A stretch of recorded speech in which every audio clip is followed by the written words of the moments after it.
This episode of Archispeak is sponsored by Arcat. Are you the BIM jockey for your firm?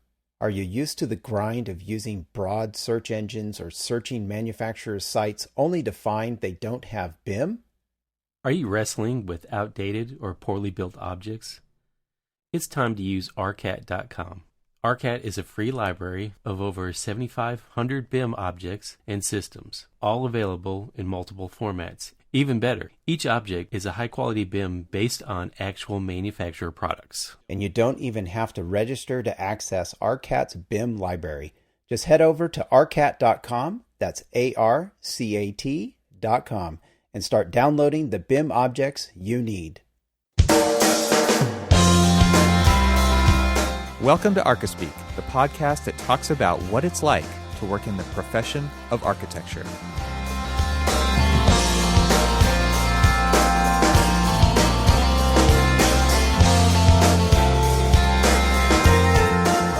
Welcome to episode 141 of the Archispeak podcast.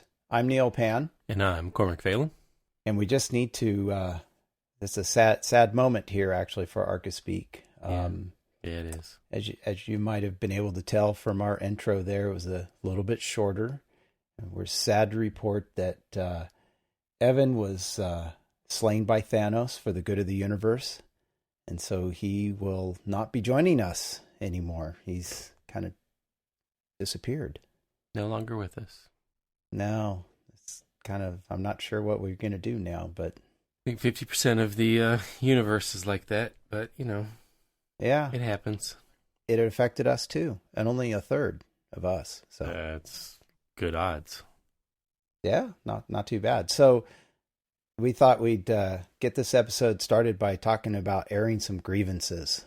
Little Festivus episode here. Oh, all right. What grievances do you have, other than the fact that we no longer have Evan, and so we've kind of had a couple of weeks to get used to that. So, in fact, it doesn't even feel any different. Well, maybe a little quieter. I don't know. Might be a little easier to edit now because we only got 2 tracks to deal with. It's true. So, well, we'll keep foraging on. We've been at it for a while now. It's new era, right? Or maybe we should put out an ad. I guarantee no one's going to notice. After our last episode, they might. That was all about Evan. See, you know what? That's probably why he was the one chosen. Ah, good point. It's all about him, so. Thanos said, enough of that. Exactly. I've always liked him. That big purple softy. Yeah, he did. Maybe he did us a favor. Exactly. All right, so grievances. Grievances. Well, I tell you, one of my biggest grievances I have right now is consultants. Oh my God, that's a minefield right there, man. In my past, in dealing with single-family homes or even remodels, you might have 1 or 2 consultants at most. And for the most part, they didn't really kind of hold things up or, just like, give me your drawings. Okay, maybe there's a question here or there after the fact, but not a whole lot more interaction. So now I'm in this whole new world of, design, bid, build, and, official bidding process and contractors and subs and RFIs and submittals and ASIs and all this alphabet soup of anachronisms, and just you're really held up by your damn consultants because you get questions or submittals for things and it's like, I cannot answer this. This is my consultant. And so you pass it along and they effing ghost you. It's like you don't hear from them. You got no answer. You go to the job site, you meet, I've got weekly meetings at the job site and I'm out there and they're like, well, what's the answer on this? I'm like, I don't know. Dude, I cannot get a frickin' response. What the hell am I supposed to do? I call them, send emails, nothing. What the hell? What's worse about it is when, it's week after week and you're at a weekly OAC meeting and you're sitting down with the owner, you're sitting down with the contractor, and they're like, well, we're still waiting on an answer for RFI 100. And they of course immediately look at you and you're like, well, yeah, I'm still waiting on my input from MEP guy or, civil guy or whoever. And then, okay, they're like, all right, fine. Well, we need that, answer really, really soon. Next week rolls by. You give them the exact same answer. And then, and it gets to a point where, you're either A, going to cause a delay, or B, you've already long since passed the point of pissing everybody else off, including the owner, or mostly the owner. Well, it makes you look bad, first off. Yes, exactly. It's just like you have no control over your consultants. What's wrong with you? Well, and in some cases, we don't always get to choose our consultant team on some things. It's not always true. We have our list of preferred ones that we typically use all the time, but that's not always true. And the client forces us or requests that we use a different consultant for a multitude of reasons, usually price. And now we look bad. We are not performing because all the communication goes through us. We get it. We're using Procore in this case. So everything gets pushed out to us. Then we push it out to the consultant team. And all right, we're shitting all over some consultants who will go unnamed here, but I will also say that some of my consultants are performing really well. They're responding sometimes the same day. This okay. This is the grievance show. All right, fine. We're grievances. No praise They're for the all good ones. shit. I can't stand any of them. All right, fair enough. No, we don't have to talk about them. They know who they are. We'll only talk about the bad. Oh my God. I hope they're not all listening, because then they'll all think it's them. And well, actually it honestly is. So that's okay. Well, if it is them and they are listening, can you please hurry up with the RFI? I mean, seriously, I've been waiting 2 damn weeks. Please. Yeah. Or at least call me back. Right. I mean, even in my last message, I asked him, I'm like, okay, is somebody else, should I be talking to somebody else? Is somebody else going to be able to help me on this? I'm trying to be nice here, but I'm getting a little pissed off. And tomorrow I'm not going to be so damn nice. I can't tell. Yeah. I will say that this is the point where I guess maybe I miss Evan, because he would probably temper you a little bit. And, he might. And I'm only here to fan the flames. So are you trying to say you're the little devil on my shoulder and I'm missing my little angel Evan? Is that it? Oh, it's your little angel. Evan, if you're anywhere out there, just like to tell you, you're an angel. Hey guys, what'd I miss? Whoa, he's here. Catch me up on what sorry, I'm late. Speaking of angels, you're back. What happened? I've been called worse. You've just you disappeared and now you're back. What happened? I made a deal. Yeah, Where have you been? Yeah, in your nether regions. Why? What? You're gonna have to cut that part out. Oh God! No, I'm just repeating what you said. I'm not cutting that out. Are you kidding me? That's podcast You've gold. been nowhere near there. Okay, let's just be clear about gold. that. That was great. That was perfect timing. Perfect comedic timing. There. Anyway, you got to include that part of the pre-show now so that everybody gets the joke. That's too much work, man. My daughter's birthday's this weekend. I'm limited on time here, so this is gonna roll. So what are you guys talking about? We're talking about grievances. Grievances. We're airing some grievances today. Good stuff. Currently, right now, it seems as if Neal is a bit, maybe a bit's too harsh, but just a skosh upset about something. And why not? And it all so communication's an issue? Yes, communication. Actually, Neal. Jeez. See, There, Evan's here there's to my tempt you. little white angel on my shoulder. Communication is the issue. Little So red devil. clear. It's not a problem with the consultant's not the problem. You're the problem. You have not effectively communicated with them the urgency. Now you're throwing me under the bus. You're getting on my shit list now too. But... Sweet. I'm a grievance now. Always wanted to be. I shall be general It's so grievance. hard not to drop some F-bombs here.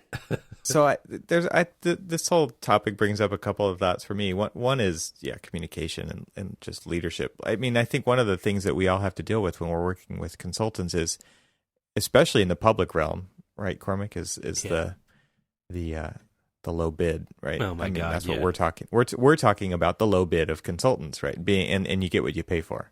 We've talked about that before. Because client after client's going after like the low bid for the contractors, and unfortunately, when it comes time for us to pull together our project team, sometimes we have to go for the low bid too.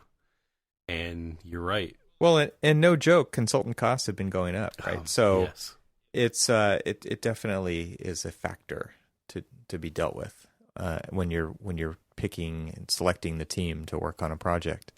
But it is kind of you get what you pay for. And I think one of the interesting things to talk about as architects who lead these teams and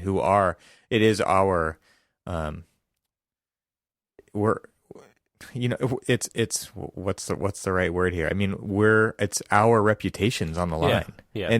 And they're not the ones competing for the work. It's us who's competing for the work. And then we're awarding consultants jobs based on that. Yeah. And I think that's something that should be addressed. I mean, do you guys make consultants compete for the jobs that you're potentially awarding to them on your projects? I mean, you had to compete for the job.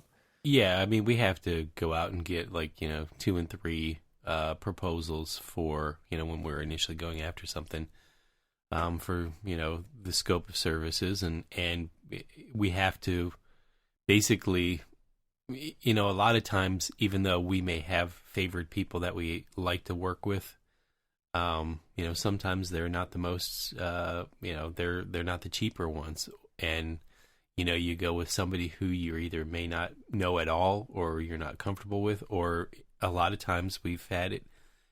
Neal said that, where we get stuck with somebody who the owner wants. And it's just like, my brother-in-law is a structural engineer, so I'd really like you to use him. And, his brother-in-law got his degree off the back of a truck, and that's what we got to deal with. And it's just like, sorry, man, the structural engineer is completely unresponsive, but, what are you going to say since, it was a suggestion by them? It's just like, well, you told us to work with this guy. Yeah, that goes over very well. Yeah, can't say that. I want to. This also brings up to me is this book that I'm reading called Radical Candor by Kim Scott, and it's basically talking about how to have these really candid conversations with people, so that you're really upfront, but you're not mean about it, you're not rude about it, but you're giving honest feedback that hopefully leads to a better work product or whatever it is, better relationship, better working relationship, and so I mean, it sounds, Neal, like you're calling these people up and leaving messages, and it doesn't sound like they're being professional and returning, holding up their end of the bargain, right? Yeah. And so I wonder, this also goes back to kind of vetting consultants in the first place, and do you guys do any kind of my guess is it's just kind of like, oh, you ask around the office, have you worked with this team? Have you worked? Because each consultant that you might work with also has an A team and a B team and a C team, I'm sure. Right. Yeah. And I wanted to get to that. And so I wonder, do you guys do any kind of vetting of, I mean, one of the things that I've thought about with consultants, and this is not a new idea, I'm not saying I originated this idea, but it's one of those things where is this consultant, is their business have similar aspirations to your business?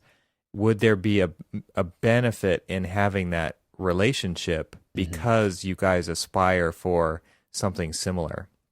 And meaning that you help them achieve something, they help you achieve something, and therefore you have a common purpose in the services that you offer, in the designs that you offer, in whatever it is that you're after being an architect or working as a firm in the architectural profession. I think that's taking it to another level for sure, but that also takes a lot of effort to do. But I think it could pay off in huge ways, especially if you guys are going after something bigger than just the project you have on your plate right now. Yeah, that's a good point. I think one of the challenges we're seeing right now, and I mean, I'll be the first one to put ourselves even on this, on the sword on this one, which is I don't know about you guys. Well, actually I do, but I don't know about the rest of our listeners out there, but we're swamped. We're very busy, which is a great thing. I got to be careful how I say that. We're very busy, but I find it right now a challenge to keep up. This is my other grievance here I'm going to air, is that just trying to keep up with everybody, to give the challenge is we're keeping up. I feel that I'm struggling giving everyone the service that I should be doing. Yeah, because you don't want to compromise. Right. Yeah. And so that's a struggle right now, in that it's hard to find people with a certain level of experience. I think the recession wiped out like an entire section of the architectural field, that there's a gap, that 5 to 7 year experience gap of professionals out there that just are very, very thin right now. I don't know what what your firm's experiences have been in that sort of gap range of trying to hire people. We actually, the funny thing is, we just had a very similar conversation in the office about where our talent gap is, and we're on the hunt for talent, and it's really hard. I mean, because especially if we do specialized work, to find people who not only are experienced, but are also experienced in the type of work that we do. So that makes it really hard. And I know, Evan, you're probably in that same boat as well. Yeah, totally. I mean, exactly what you said, Neil. It's a huge gap. It's really hard to attract people. It is an employees market right now. There's a lot of people tailoring their career based on projects that are out there. They want to go where the projects are, and then they move on to even another firm after that project ends, because they're just curating their portfolio at this point, because it's that type of a market. Yeah. It's really hard to build good, solid teams for the long haul when you can't even find anybody to apply for the positions. Yeah. Right. Yeah, that's what we're... back to what you were saying earlier about, like, both of you guys were saying about the consultants and, kind of like getting stuck. And I don't know if you guys do a lot of like out of state or another state work, but we do projects all over the country. And a lot of times and I don't want to use the word stuck, but, we have to choose local, local firms, local architect to work with and things like that. And, a lot of times you're learning, who these people are and what they can do and all of that other stuff. But because you're so used to working with a project team that, you're comfortable with, say a lot of our local work is, people that we work with all of the time. And, sometimes we'll do work, we're doing work locally, but, we've got, work down in, in Durham, North Carolina right now, and we're using the same, the same company for different services.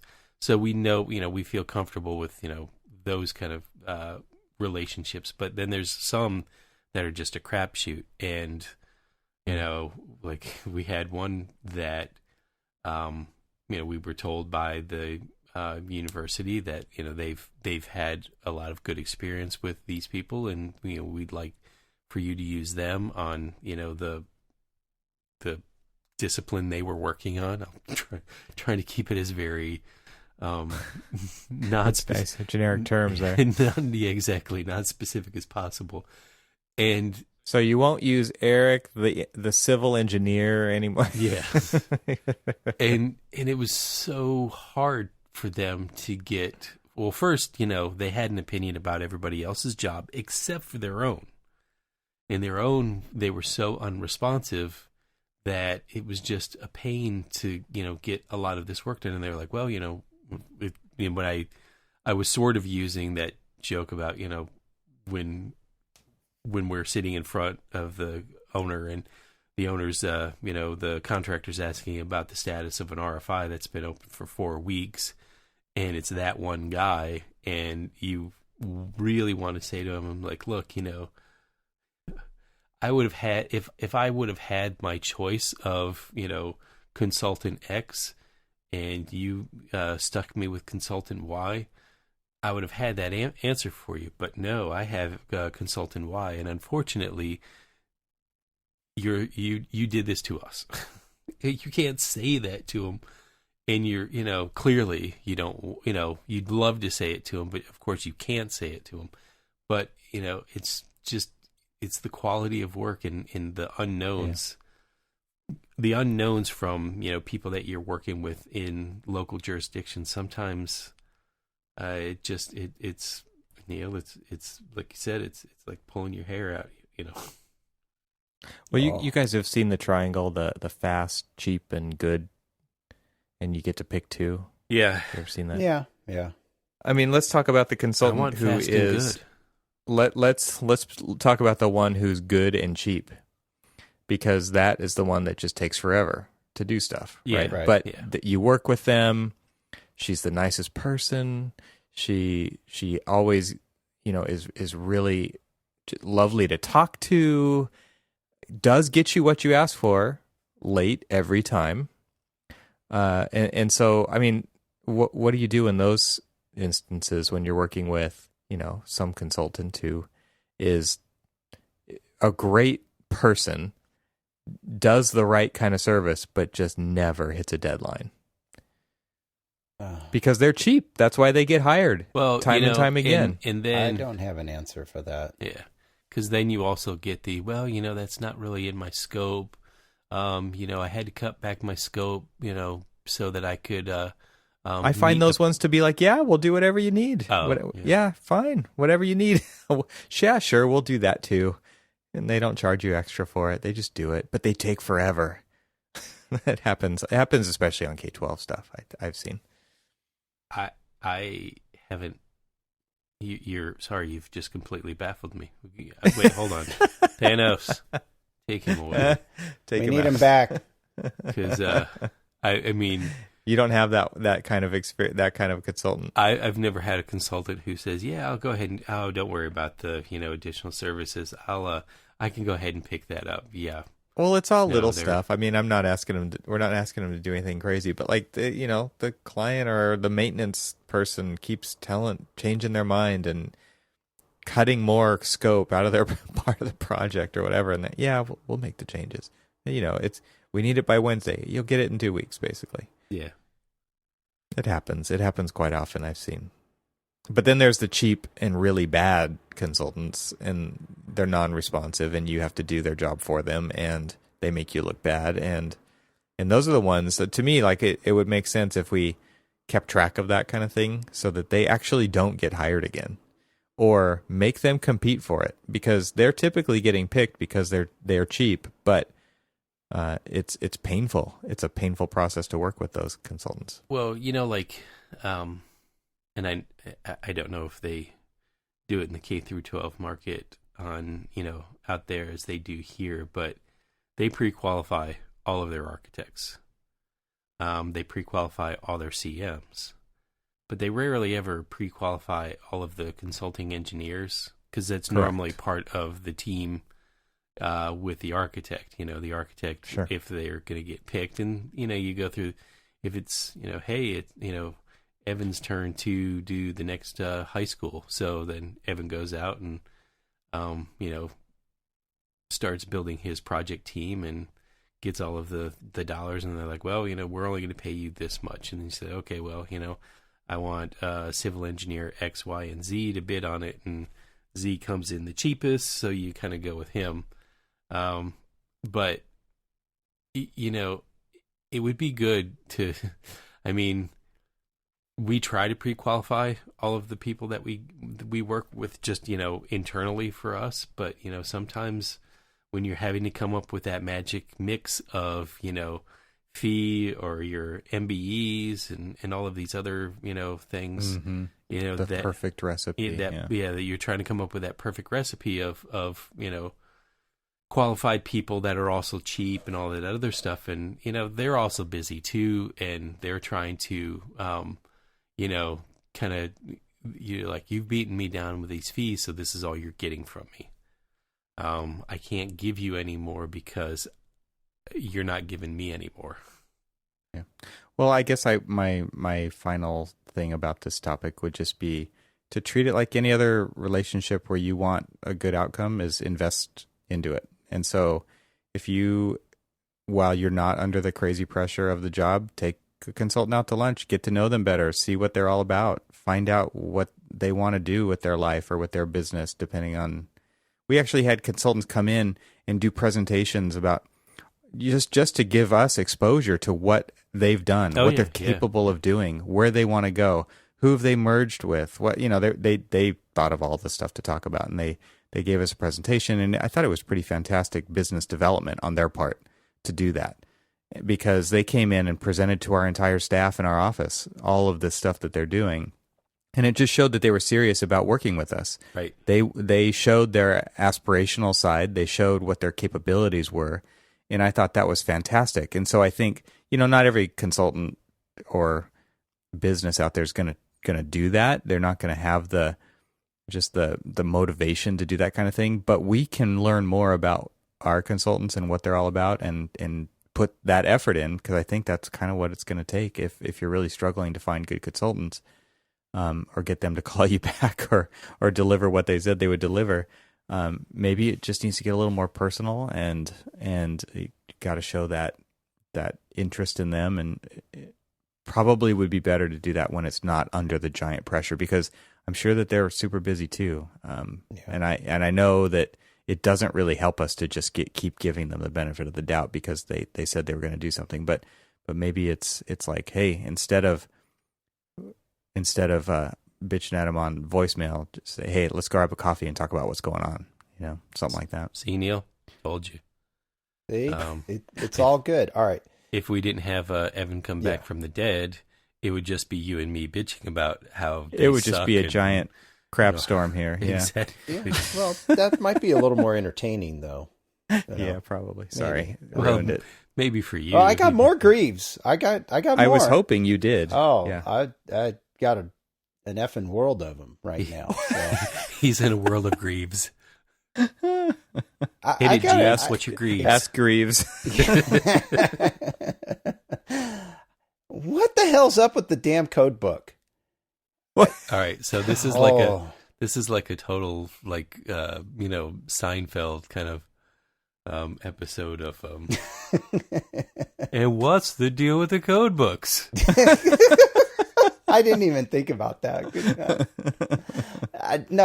All right. So I'm dealing. The code books are your friend, Neil. No, they effing hate me right now. Holy crap.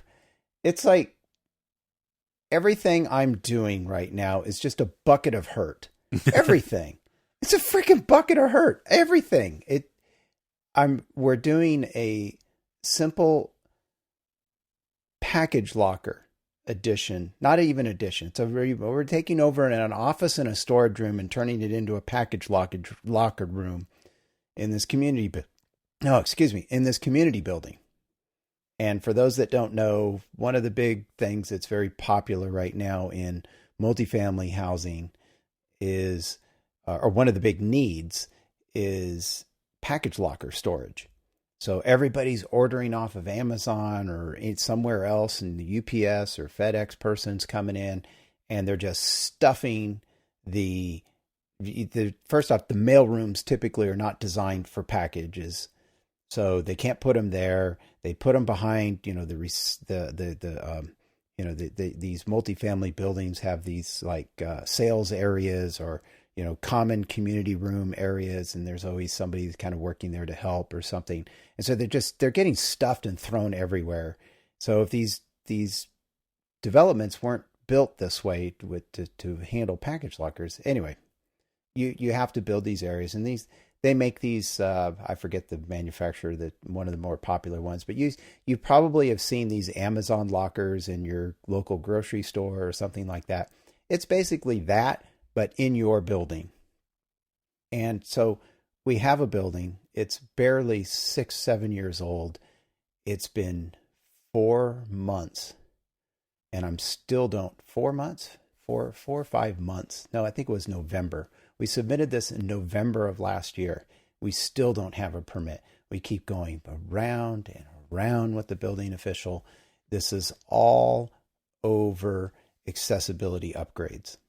There's a building that's barely 6 years old, and just the code is just driving me insane. There's all this stuff about, what basically happened was the building plan checker came back and just said, oh, well, what are you doing for accessibility here, here, here, and here, and here? And so we're like, okay, well, we'll put some notes on here like, hey, if this is not quite right, the contractor to verify. They're like, no. You need to tell us exactly what you're doing.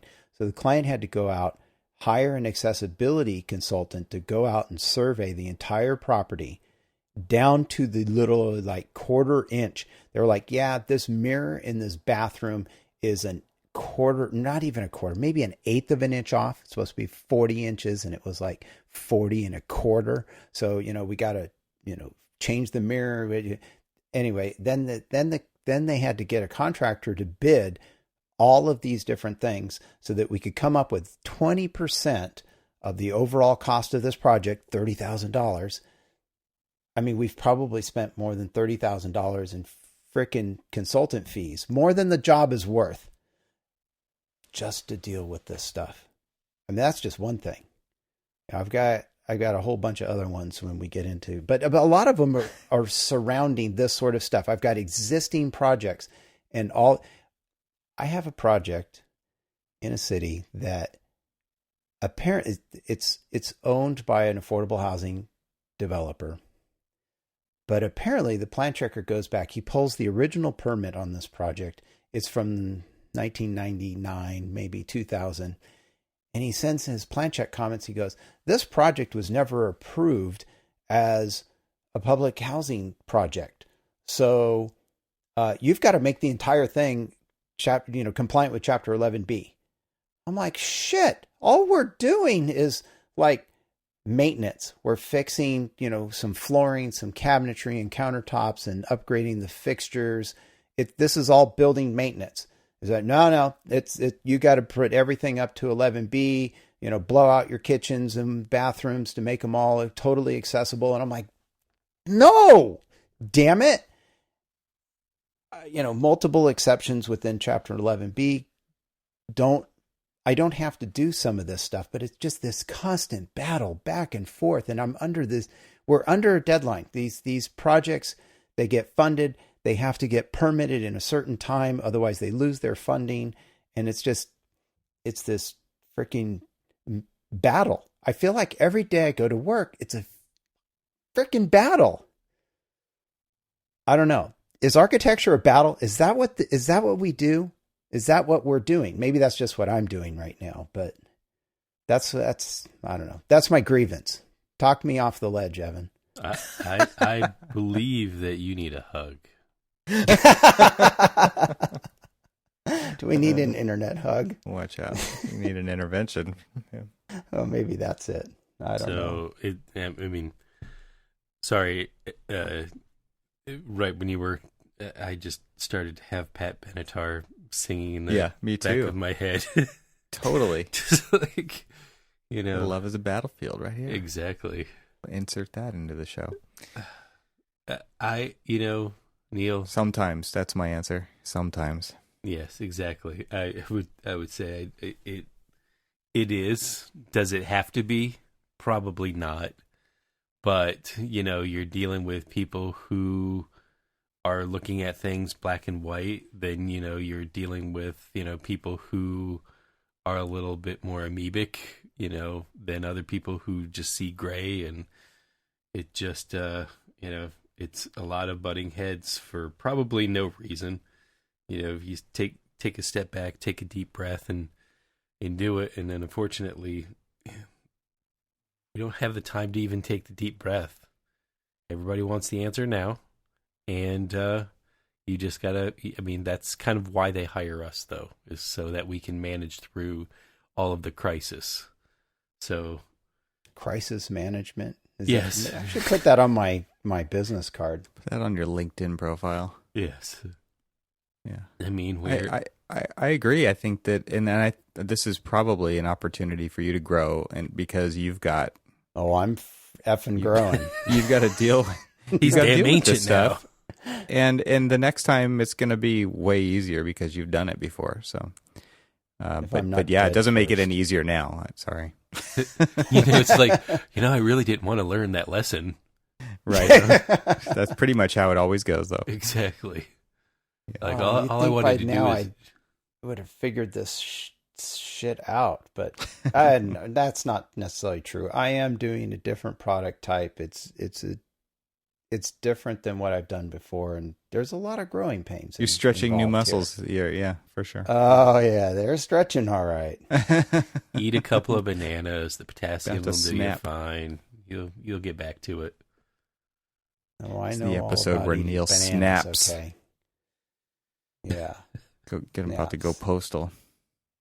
There'll be a lot of beeps in this one. I've been good about that so far, but you tried to self-beep yourself. Yeah. I have self-beep myself because it's a pain in the butt to edit that.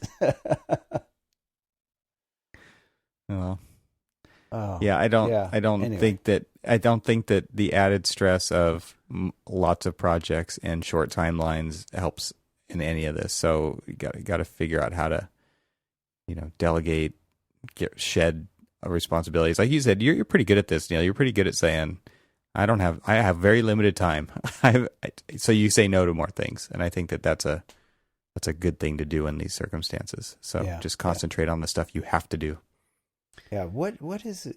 So I get this change order request today. So picture this. So we made some changes to the windows to make them more economical. So I get a change order request. Okay, yep, some of the windows changed. So okay, well here's the charge for this, charge for that, charge for this, and I'm like, wait a minute, but one of those windows got smaller. This is like a grouping of windows in each unit, and I'm like, and we eliminated this other window, so where's the deduct for those two? Like, I'm not going to approve this until I can find out what happened to the things that you took out. Where's the credit? So should we throw? We're having fun here, so let's just throw contractors out here. I find it interesting that you haven't thrown contractors in this yet. This is how bad it is that it's like the third or fourth thing on my list. Totally. Neal, funny thing was today, I was we were talking about different ways of handling things through contract stuff, ASIs, change orders, and all that other stuff. And we got to talking, and something came in for one of the projects, and we were like, well, that's going to be a change order. I'm like, don't worry about it. I will find a credit to offset that change order. I am like a rabid dog when it comes to trying to find the credits. It's just Detective Phelan. You will. I mean, I will. So what you're? Yeah. Go ahead. Sure, I may pay for this, but you will be paying for something else. Is that the world we live in here? Yeah. I'm stockpiling. I already know like a handful of credits and stuff that we've already. You got your spreadsheet tracking going. Totally stockpiling. I'm waiting for somebody to say, "Oh, well, this is going to cost this." Like, is it really? You see, here's the deal. Exactly. So let's talk for a moment. You remember when we did this, and this, and we never went back and asked for the credit, which, we so rightly deserved. Well, time to pay the piper. Time to call in these favors. Yeah. Jeez. Yeah. It's an interesting game that's sort of new to me with this sort of in that world, which you're very familiar with, Cormac. So this is new to me. So I'm like, wow, new world, right? Just eyes open to this whole. I mean, I say that, but yet even dealing with remodels and single family stuff, we're always battling the contractors on little things here and there. But this is like really big, because this is the first time in my career where I mean, like the everything is documented. Every dollar is tracked, right?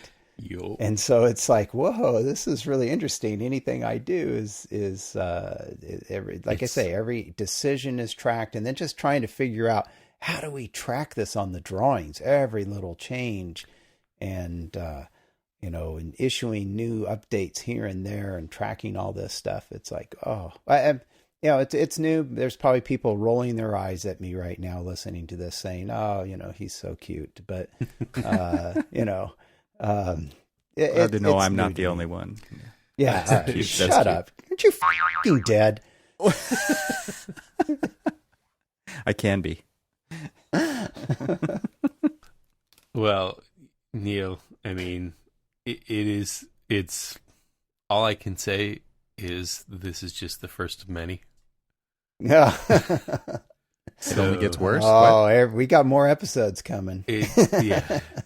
I don't know if it necessarily gets worse. I just think you'll learn how to deal with the flow. I mean, I go back and I always think of, what is the true intent of construction documents, whether it's the specs or the drawings, and it's all CYA. It really is. And that's why the documentations, that's why, any little thing. I mean, I love... that's what CA is, actually. They just left the letter out. Yeah, exactly. Yeah. They did. Well, I guess it's just, cover your ass. Sure, same thing. But, that's why it's so just desperately important to make sure that you've documented every little thing. And when somebody says something, and maybe it's something like, well, maybe we should just, move this here or something like that. And, even if something that you think is just, banal, you say, no, that's all right. We can just move that. Well, that little move, when somebody comes back around with that, change order, request, and it's, $10,000, you just make sure that you're covered. You have that encyclopedic memory of all of the things so that you can just pull it up at a moment's notice. Exactly. Yeah. Well, that's easy. I love our encyclopedic memory is assisted by New Forma for us. Where, computation. Yeah. All you got to do is, like today, we had a conversation about a video room and what we were doing for the ceiling in a video room. Whether or not it was going to be a drop ceiling with, the, kind of like the suspended grid so that you can adjust all of the lights and all that other stuff. Or if we were going to have no ceiling and just the suspended grid, but then, we would have to acoustically treat the underside of the deck. And, come back and we're just talking about costs and, what each of those implications mean. And so we decided obviously on the cheaper of the two, not really any different, cost wise, it was the cheaper of the two, but acoustically, and programmatically, it was, roughly the same thing. But yeah, it's just, just making sure that you just, it's something as simple as that, just documented, like, who said what, just to make sure when it comes back and it doesn't quite, align with the cost that we all thought, this is what we agreed on and you signed off on it. So this is, so that's why it's not a errors and omissions. Because I think that's what scares. I think that's what scares us the most. Yeah, is that the good old E&O. Yeah, I think the part that I struggle with is I tend to be a perfectionist, and so I hate good luck with that. Yeah, I know, right? But I don't like making mistakes. If I mean on things you don't know or things like that, okay. I mean we deal with that, but it just seems that there's a lot of unknowns. Most of what all of the projects I'm doing are affordable rehabs. So they're existing buildings that we're going in and in some cases tearing down to the stud, and in others just some interior stuff, and it's less involved. But there's just so many unknowns and things you're just not sure about, and it's very frustrating when you think you know how something is done. You draw it up, you document it, and do all that, and then they tear it apart, and it's like, oh no, shoot, it's not like that. So that gets frustrating because then your client's like, well, what does this guy really know, or what do they know? Are they that good at what they're doing? You try and double check, but it's just a lot of those types of things. And when they happen all at the same time, you're like, oh my goodness, what am I doing? So, well, the avalanche. Yeah, a little bit. Yeah, a little bit of an avalanche. I guess. That's why we should petition the AIA to change CDs to CEs. CEs? Yes, close enough. Close. Close enough. Yeah, maybe so. Maybe so. Yeah, you need to go ahead and get that perfection thing out of your head. Oh, I know. I struggled with that my whole life. You're dealing with clients, you're dealing with contractors, you're dealing with subcontractors, you're dealing with people who remember, what did we say? Low bid, you get what you pay for. Sometimes, you go through this whole damn effort of doing all of this stuff. And, like say, good example, went through, designed all of these folding partitions. They need to meet, a pretty high STC because they're separating large classrooms and everything else. And we specified a specific type, so which is pretty much the only one that could get that one. And we start getting all of these bids for, we could do this, but if you just relent on this unrealistic STC rating. I'm like, well, it's really not unrealistic when we found, a couple of different manufacturers who can conform to it, but you're looking at one who can only conform to one thing, a really low number. And not the number of the STC, but the number of the bid. And, so you're just, so the perfection part's, sometimes you got to go out the window and just, do the close enoughs. Close enoughs. I like that. Start the petition. Guess it comes from way too many K through 12s. Because I think that's, right, Evan? Yep. I know. It's true. Have we aired enough grievances for tonight, or you got? I don't know. Do you need to sit back down on the couch and yell at the clouds a little bit more? Just like any psychiatrist type appointment. We'll see you in 2 weeks. Be back for more. $150 an hour. It gets expensive. Yeah. Yeah. Well, we're cheaper, right? Yeah. Well, we're cheaper, so we're free. You can air your grievances to us, right? Do it. I don't know. No, don't do that. I don't want to hear about your problems. I got enough of my own. I would like to hear about how your problems are worse than mine. I want to hear. Oh, there we go. Exactly. There we go. All right. I want to hear problems that are worse than ours. Oh, I'm sure then I won't feel so bad. Yeah. I'm sure they exist. We got to.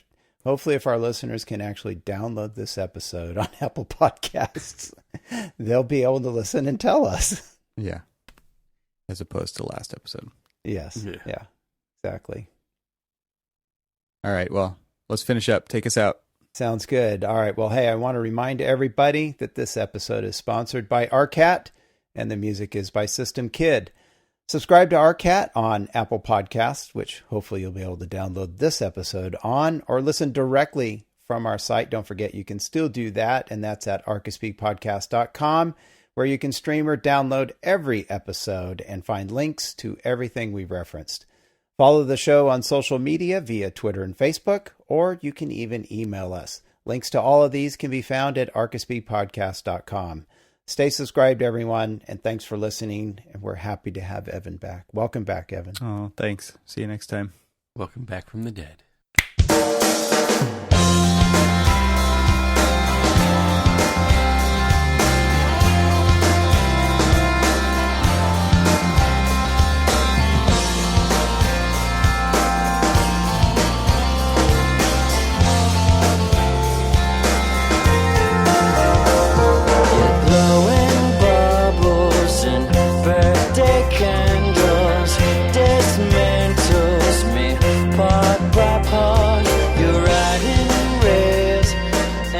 Drawing straws and pails. Me hard, I'm caught in a phone booth on the beach. You reach for your gun. Do I watch or run, or will someone call 911? Please, you were everything I wanted.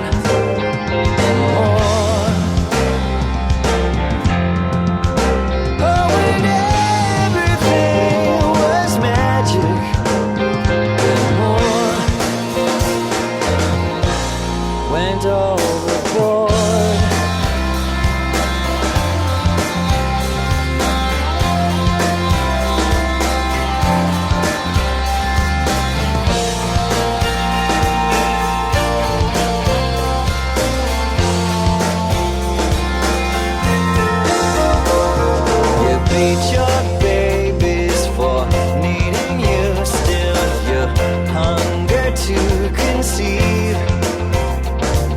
A brand new pup might cuddle up, but he won't be enough. Your greed, I'm caught in a phone booth on the beach.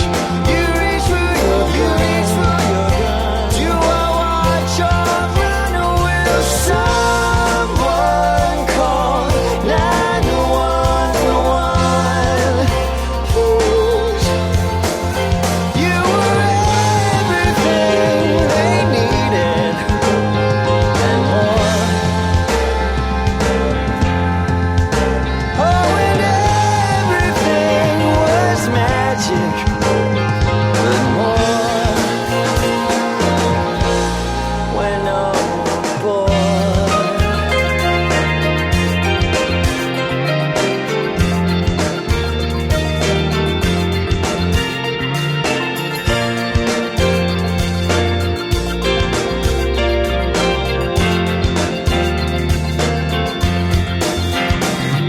I hate the way that you lied to me. Still, I love you anyway. Because you tell